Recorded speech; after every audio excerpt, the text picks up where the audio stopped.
Le choc entre Nîmes et le PSG, évidemment dans un Parnasse, François-Xavier, qui résonnait vide, mais ça n'enlève en rien cette affiche absolument merveilleuse, avec l'ambition des Nîmois de réaliser un gros coup. Ça commence très bien pour des Parisiens parfaitement rentrés dans cette partie avec le bras armé Nedim Remili.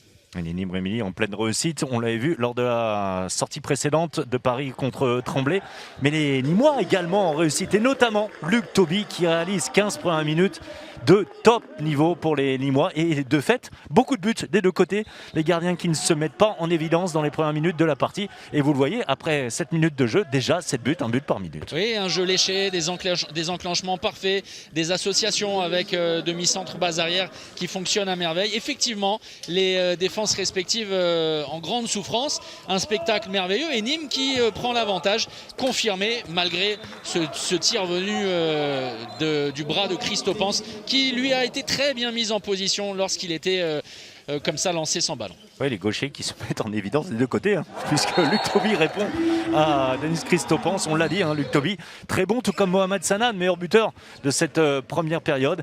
Et puis petit à petit, Paris va grignoter pour revenir pratiquement à hauteur avec un Vincent Girard qui fait son entrée à 6-7 minutes du terme de la première période, et qui fait la différence, qui permet aux Parisiens de revenir là totalement à hauteur des Nîmois. L'égalisation d'Henrik Toftansen sur ce ballon joué très rapidement par les Parisiens. Oui, l'égalisation, c'est aussi finalement ce qui est intervenu à la pause avec ce 16 partout. Mais Nîmes pourrait avoir des regrets parce qu'effectivement, l'USAM a compté jusqu'à 3 buts d'avance en première période.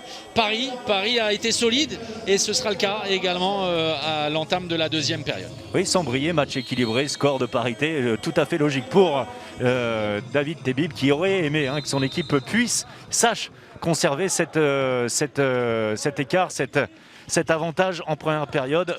Bruno Martini très tendu, et si je vous parle d'une atmosphère tendue, c'est qu'elle va y être en seconde période, avec beaucoup de choses des deux côtés. On va y revenir, même si c'est Nîmes qui démarre plutôt mieux et qui mène de 2 buts à 10 minutes du terme. Oui, c'est également le moment où Paris a prouvé qu'il était solide, qu'il n'était pas leader et champion pour rien, parce qu'à l'image de ce qu'a fait Mikkel Hansen durant toute l'après-midi, c'est-à-dire à peu près ce qu'il voulait, Paris a tranquillement grappillé pour passer en tête, et finalement pour ne plus jamais être rejoint.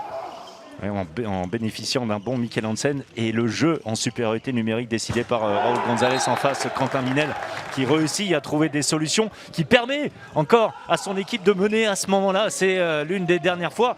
Alors ce moment de la passe pour Dylan Nahi qui permet à Paris de revenir à hauteur. Un très bon Dylan Nahi également en seconde période, beaucoup plus utilisé que Mathieu Gréby en cette journée. Et les dernières minutes qui vont être tendues avec ce ballon perdu qui est synonyme clairement de résultats favorables et positifs pour l'équipe du PSG. Le but dans une cage vide de Nedim Remili est déterminant également. Un Nîmes dans les dernières secondes, et puis un écart finalement de 4 buts en faveur du PSG, qui ne reflète pas un match très serré dans cette seconde période, mais qui prouve une nouvelle fois que Paris est très très très solide cette saison. 31 buts inscrits au Parnasse comme la saison dernière face à Nîmes. Paris plus que jamais leader du championnat, seule équipe invaincue à avoir remporté toutes ces rencontres.